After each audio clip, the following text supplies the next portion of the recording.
नमस्कार दोस्तों।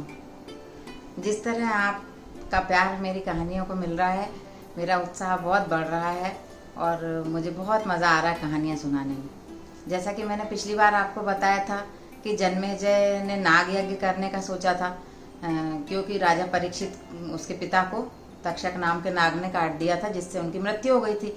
तो जन्मेजय नाग यज्ञ करने वाले थे। दूसरी बात ये मैंने आपको बताई थी कि जो सर्पों की माता थी कद्रू, उन्होंने श्राप दे दिया था अपने ही बच्चों को कि तुम मेरा कहना नहीं मान रहे हो, इसलिए तुम्हारी सबकी अग्नि में जलने से मृत्यु होगी। और उसमें कुछ अच्छे सर्प भी थे, जैसे अनंत थे, वासुकी थे, वासुकी नाग, जो आपने देखा होगा ना, कृष्ण भगवान को ले जाते रहते हैं नंद बाबा टोकरी में, जब कंस के कारागार से, तो उनके ऊपर एक छाया बना के जो चलते रहते हैं, वो वासुकी नाग थे। तो जैसे वासुकी थे, शेषनाग थे, अनंत थे, ये लोग कुछ धार्मिक किस्म के भी सर्प थे जो तपस्या करते रहते थे और भगवान के ध्यान में लीन रहते थे और किसी को सताना अच्छा नहीं समझते थे। तो इसी में से वासुकी नाग थे। तो उनको लगातार ये चिंता रहती थी कि अब ये माता ने जो श्राप दे दिया है तो मेरे कुल का, तो मतलब सर्पों के कुल का पूरा विनाश हो जाएगा ऐसे श्राप से, तो और मेरे सब भाई बहन असमय ही मतलब अग्नि में जल के मर जाएंगे। तो लगातार तपस्या करने लगे और ये भी सोचने लगे कि भाई ये जन्मेजय के नाग यज्ञ से नागों को कैसे बचाया जाए। उन्होंने अपने सब नागों को इकट्ठा किया और मतलब चिंता करने लगे कि कैसे करें। तो किसी ने कहा कि अपन जन्मेजय को ही डस देते हैं, किसी ने कहा कि अपन जो पुरोहित आएंगे, ब्राह्मण आएंगे, वो यज्ञ करने के लिए उनको आने नहीं देंगे, उनको डस देंगे। किसी ने कुछ कहा, किसी ने कुछ कहा, तरह तरह की मतलब सलाहें मिलने लगी। तो वासुकी ने कहा कि नहीं भाई, ये सब तो मतलब ठीक नहीं है, ऐसा तो हम नहीं कर पाएंगे। तो फिर उसमें एक एलापत्र नाम का नाग था, उसने कहा कि भाई आप लोग सब शांत हो जाओ, ये सब बातें बिल्कुल जो है प्रैक्टिकल नहीं है, ऐसा नहीं हो सकता कि अपन पुरोहितों को डस दें और जन्मेजय को डस दें, तो ऐसे थोड़ी ख़त्म हो जाएगी दुश्मनी, फिर वो आगे बढ़ती चली जाएगी। तो कुछ मैं आपको एक बात बताता हूँ, आप लोग शांत होके सुनो। तो सब लोग चुप हो गए, उसकी बात सुनने लगे। तो उसने कहा कि जब माता ने ऐसा श्राप दिया था कद्रू ने कि तुम लोग सब अग्नि में जल के भस्म हो जाओगे जिन्होंने मेरा कहना नहीं माना, तो मैं माता की गोद में डर के मारे दुबक गया था, क्योंकि मैं बहुत छोटा था। तो माता की गोद में डर के मारे दुबक गया और देवताओं ने ब्रह्मा जी से कहा कि आप इनको रोकते क्यों नहीं, कद्रू को ये ऐसा श्राप दे रही हैं अपने बच्चों को, जो किसी भी माता को शोभा नहीं देता अपने बच्चों को इस तरह का श्राप देना। तो ब्रह्मा जी ने कहा कि ब्रह्मा जी कुछ नहीं बोले। ब्रह्मा जी ने कहा कि जो श्राप उन्होंने दे दिया है वो तो फलीभूत होगा, क्योंकि सर्प जो है बहुत उत्पात मचा रहे हैं, बहुत लोगों को परेशान कर रहे हैं, देवताओं को, असुरों को भी और गंधर्वों को, मनुष्यों को, सभी को परेशान कर रखा, तीनों लोगों में उत्पात मचा रखा है। तो उनको अपनी माता के उससे ही नष्ट हो जाने दो। तो देवताओं ने कहा कि पर कुछ अच्छे सर्प भी हैं, कुछ अच्छे नागकुल भी हैं जिन जो हमारे मददगार हैं, जैसे वही वासुकी हैं, शेषनाग हैं, धृतराष्ट्र हैं, तो आप इन सबको भी उनके साथ नष्ट हो जाने देंगे क्या? तो उन्होंने कहा कि नहीं नहीं, ऐसा नहीं होगा। जब जन्मेजय नाग यज्ञ करेंगे तो एक ऋषि पुत्र आस्तिक नाम के, जो जरत्कारु ऋषि के पुत्र होंगे, वो उसको आके रोक देंगे, तो काफ़ी सर्प जो है जलने से, अग्नि में, यज्ञ की अग्नि में जाने से बच जाएंगे। तो ऐसा एलापत्र नाम के सर्प ने वासुकी जी को बताया। तो वासुकी जी ने कहा कि अच्छा, तो भैया अब इनको जरत्कारु जी को ढूंढा जाए और उनके पुत्र को ढूंढा जाए।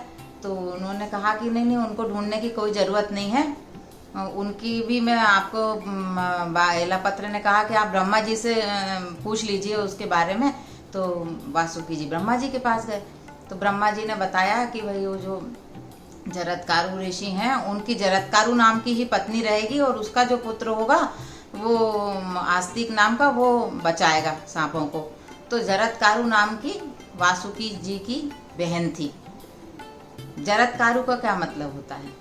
जर का मतलब होता है क्षीण होने वाला, और कारु का मतलब होता है दारुण या हट्टा कट्टा या पुष्ट। तो इसका मतलब ये है कि जिनका शरीर पहले बहुत अच्छा हट्टा कट्टा पुष्ट था, बलवान था, लेकिन उन्होंने तप कर करके उसको क्षीण कर लिया है, उनका नाम है जरत्कारु। तो जो वासुकी की बहन थी वो भी तपस्विनी थी और उसने भी अपने शरीर को तपस्या कर करके क्षीण कर लिया था, इसलिए उसका नाम जरत्कारु था। उधर एक जरत्कारु नाम के ऋषि थे, जिन्होंने भी तपस्या कर करके अपना शरीर क्षीण कर लिया था, वो यायावर वंश के ऋषि थे। यायावर क्या होते हैं? जो जगह जगह घूम के ज्ञान का ग्रहण करते हैं, तपस्या करते हैं, ऐसे ऋषि यायावर वंशीय ऋषि होते हैं। तो वो यायावर वंश के ऋषि थे जरत्कारु। वो भी तपस्या कर रहे थे, जगह जगह जाते थे, तपस्या करते थे, तीर्थ स्थानों में भ्रमण करते रहते थे। अब ये दो चीजें हो गई, लेकिन उन जरत्कारु जी को ढूंढा कहाँ जाए? तो वासुकी नाग ने जो है अपने सर्पों को, अपने जो गुप्तचरों को भेज दिया जगह जगह कि जहाँ भी कहीं वो जरत्कारु ऋषि दिखें वो तो तुम मुझे बताना। जरत्कारु ऋषि जगह जगह तपस्या करते हुए घूम रहे थे। उन्होंने तो भैया ब्रह्मचर्य का प्रण लिया हुआ था। अब उनका विवाह कैसे होगा? उन्होंने तो तपस्या में अपना अखंड ब्रह्मचर्य का व्रत ले लिया था और ब्रह्मचारी बन के वो जगह जगह घूम रहे थे। तो अब उनका विवाह कैसे होगा? और विवाह नहीं होगा तो पुत्र कैसे होगा? और पुत्र नहीं होगा तो जन्मेजय के नाग यज्ञ को कौन रोकेगा? ये तो भाई भारी समस्या आ गई। तो जरत्कारु ऋषि जब घूम रहे थे ऋषि बन बन के, तो एक जगह जंगल में से वो जा रहे थे, तो उन्होंने देखा कि एक अंधा कुआं है, उसमें कुछ बिल्कुल दुबले और क्षीण काय पितृगण जो है लटक रहे हैं नीचे कुएं में, नीचे मुंह करके। और वो एक बिल्कुल पतली सी खस की जड़ से बेचारे अटके हुए हैं, और उस जड़ को भी एक चूहा कुतर रहा है। जैसे ही वो चूहा कुतर देगा जड़ को, तो वो जो है अंधे कुएं में नीचे बेचारे गर्त में चले जाएंगे पितृगण। तो अब ऋषि थे तो दयालु होना स्वाभाविक है उनका। तो उन्होंने नीचे देखा, उन्होंने कहा, हे पितृगणों, हे वृद्धगणों, आप यहाँ पे इस तरह से क्यों लटक रहे हैं? और क्या आपको पता है कि आप जिस खस की जड़ से लटके हुए हैं उसको एक चूहा काट रहा है? तो इस प्रकार तो आप बहुत जल्दी ही मृत्यु लोक में पहुंच जाएंगे या बहुत जल्दी रसातल में चले जाएंगे। तो पितृगणों ने कहा कि अरे ऋषि, आप बहुत दयालु हैं और बहुत ही अच्छे हैं, लेकिन हम क्या बताएं कि ये हम तो हमारा तो जो है वंश जो है नष्ट हो गया है। अब हमारा तो हमको कोई पानी देने वाला नहीं है, हमारा वंश आगे बढ़ेगा नहीं, हमारा वंश आगे बढ़ा नहीं है, तो हमको इसलिए हम इसमें लटक रहे हैं। और ये जो चूहा है ये काल है, और ये जो खस की जड़ है ये हमारे वंश की डोर है जो कि धीरे धीरे खत्म होती जा रही है। तो उन्होंने कहा कि अरे ऐसा क्यों? तो उन्होंने कहा कि हमारे वंश में एक ही बालक था और वो उसने विवाह नहीं करने का निश्चय ले लिया है, और वो उसको लालच आ गया है तपस्या का फल प्राप्त करना चाहता है, अपना बहुत यश प्राप्त करना चाहता है तपस्या से, इसलिए उसने हम पितरों की चिंता छोड़ के और अखंड ब्रह्मचर्य का व्रत ले लिया है। तो उन्होंने कहा अरे ऐसा कौन है? तो उन्होंने कहा कि अरे हमारा वो वंशज है, आखिरी वंशज जरत्कारु नाम का, उसने ऐसा कर लिया है और उसकी वजह से हम सब यहाँ औंधे मुंह होके लटक रहे हैं। और अब हम एक दिन, अब चूंकि उसने तो अखंड ब्रह्मचर्य का व्रत ले लिया है, वो विवाह करेगा नहीं, उसका वंश बढ़ेगा नहीं, हमको कोई पानी देगा नहीं, हमारी मुक्ति होगी नहीं, तो हम ये जो खस का जड़ है ये काटता रहेगा चूहा, और एक दिन हम रसातल को चले जाएंगे। ऐसा कह के पितृगण रोने लगे। जरत्कारु ऋषि तो खुद ही थे, उनको बहुत ही दुख हुआ, बहुत बुरा लगा। उन्होंने हाथ जोड़ के पितरों से क्षमा याचना की। उन्होंने कहा कि हे पितृगणों, मैं ही आपका वो अपराधी वंशज हूँ जिसने ऐसी तपस्या करने का निर्णय लिया है तीनों लोगों में यश प्राप्त करने के लिए, लेकिन मैं अब ये तो मेरी तपस्या का क्या फल, जब मेरे पितृगण ही इतने दुखी हैं, इतने पीड़ित हैं, इतनी परेशानी में हैं, तो मैं ये आप लोगों के कहने से ये तपस्या करने का मतलब अखंड ब्रह्मचर्य का जो मैंने व्रत लिया है उसको छोड़ देता हूँ, मैं विवाह कर लूँगा और वंश को भी आगे बढ़ाऊँगा ताकि आप लोगों को मुक्ति मिल सके, लेकिन मेरी कुछ शर्तें हैं। तो उन्होंने कहा वो तो ठीक है, वो सब पूरी हो जाएंगी, लेकिन तुमने अगर ऐसा कह दिया है तो अब हम बहुत प्रसन्न हैं। और वो चूहा वहाँ पे काटने से रुक गया जड़ को। उन्होंने कहा हम प्रतीक्षा करेंगे कि कब तुम्हारा वंश, तब विवाह हो तुम्हारा और तुम्हारा वंश आगे बढ़े तो हमको मुक्ति मिले। ऐसा कह के वो पितृगण प्रसन्न हो गए और प्रतीक्षा करने लगे। जरत्कारु ऋषि वहां से चले गए। जरत्कारु ऋषि ने कहा कि पर मेरी शर्तें ये हैं कि मैं भिक्षा में कोई मुझे अगर अपनी पुत्री, बहन, कन्या वगैरह दे देगा तो मैं उससे विवाह करूंगा। दूसरी शर्त यह है कि मैं उसकी जिम्मेदारी नहीं लूंगा, मतलब उसका खर्च नहीं उठाऊंगा। सीधी सी बात यह है साधारण भाषा में कि उसके पालन पोषण का, उसके भरण पोषण का दायित्व नहीं लूंगा, उसकी देखभाल का दायित्व नहीं लूंगा, केवल विवाह करूंगा। और उन्होंने कहा अच्छा ठीक है। और तीसरी शर्त यह है कि वो मेरे कार्यों में अगर व्यवधान उपस्थित करेगी तो मैं उसको छोड़ भी दूंगा। तो पितरों ने कहा कि भाई ये सब शर्तें तो तुम जिससे शादी करोगे उसको बताना, वो अब तुम तो विवाह करो, तुमने हमको वचन दे दिया है। जरत्कारु ऋषि वहां से चल दिया आगे। तो वासुकी महाराज के गुप्तचर जगह जगह जो घूम रहे थे, उन्होंने ये बात सुनी। उन्होंने जाके वासुकी महाराज को बताया कि भैया जरत्कारु ऋषि जो हैं वो विवाह करने के लिए राजी हो गए हैं। तो पर जरत्कारु ऋषि क्योंकि बहुत दुबले पतले थे और वृद्ध दिखाई देते थे, कोई उनको अपनी कन्या देने के लिए तैयार नहीं था।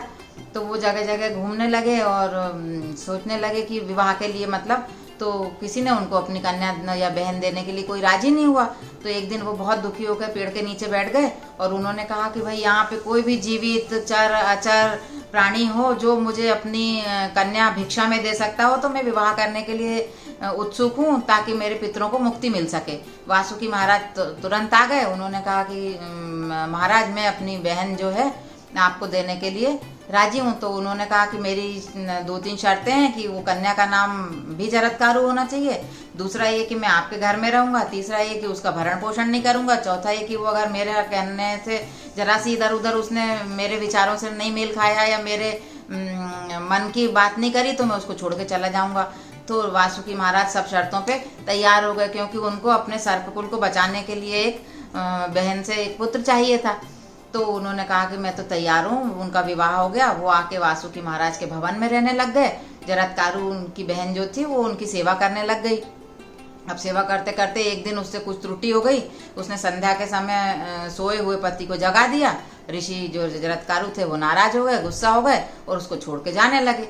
उसने पैर पकड़ लिए। उसने कहा कि महाराज जो है मेरे भाई का कुल और मतलब मातृकुल और उसका आपके पितृकुल, क्योंकि आपके पितरों को भी तो मुक्त होना है, पुत्र होगा तभी, तो आप मुझे ऐसे छोड़ के चले जाएंगे, हमारा पुत्र नहीं होगा तो दोनों कुलों की मुक्ति नहीं हो पाएगी, दोनों कुलों में कुछ नहीं हो पाएगा, तो आप ऐसे क्यों जा रहे हैं। तो उन्होंने कहा कि अब मैं तो अपने वचन से नहीं डिग सकता, मैं तो बिल्कुल जाऊंगा, लेकिन तुम्हारे पेट में जो है बच्चा है, तुम्हारे गर्भ है और बहुत तेजस्वी बालक है, बहुत विलक्षण बालक है, बहुत ज्ञानी बालक है, जो दोनों कुलों का उद्धार करेगा। ऐसा कहकर ऋषि चले गए। तो वासुकी आए, उनको बहुत पता चली ये सब बातें, तो बहन के पास आए, बहुत दुखी हो गए। उन्होंने कहा अब ऋषि को तो मैं कुछ नहीं कह सकता हूँ, पर अब मेरे से ये पूछना अच्छा नहीं लग रहा, तुम मेरी बहन हो, पर क्या तुम गर्भवती हो। तो उसने कहा कि ऋषि ने आज तक असत्य वचन नहीं कहा है और उन्होंने मेरे से ये कहा है कि तुम्हारे गर्भ में एक बहुत तेजस्वी बालक है, तो इसलिए मतलब गर्भ है। तो उन्होंने कहा कि ठीक है, तो तुम आराम से अपने गर्भ का रक्षण करो। तो 9 महीने तक जरत्कारु अपने भाई के घर में रह के गर्भ का रक्षण करती रही और उसके फिर एक पुत्र का जन्म हुआ जिसका नाम था आस्तिक। आस्तिक मतलब क्योंकि पति ने अस्थि अस्थि अस्थि यानी है, गर्भ है ऐसा कहा था, इसलिए उसका नाम हुआ आस्तिक। तो वो आस्तिक जो हुआ, उस आस्तिक ने ही जाके जन्मेजय का नाग यज्ञ रोका था दोस्तों, और नागों के कुल को बचाया था। तो ये मैंने आपको बता दिया कि जन्मेजय ने नाग यज्ञ किया था और नागों को बचाया किसने था वो मैं आपको बताऊंगी। तो मैंने आपको बता दिया कि आस्तिक ने बचाया था। इसके आगे की कथा मैं आपको अगली बार बताऊंगी। मित्रों, मैं एक बात कहना चाहती हूँ कि हर कथा में कुछ ना कुछ संदेश छिपा होता है। तो इस कथा में ये संदेश छिपा हुआ है कि माताओं को अपने बच्चों को कभी भी खराब बातें नहीं बोलनी चाहिए, अनिष्ट कर बातें नहीं बोलनी चाहिए। हम लोग साधारणतः या बोल देते हैं उधर जाके मर, इधर जाके मर, ऐसा ये सब बातें नहीं बोलनी चाहिए। अपने बच्चों से हमेशा प्रेम पूर्वक और अच्छे वचन बोलने चाहिए। आप सबका बहुत प्यार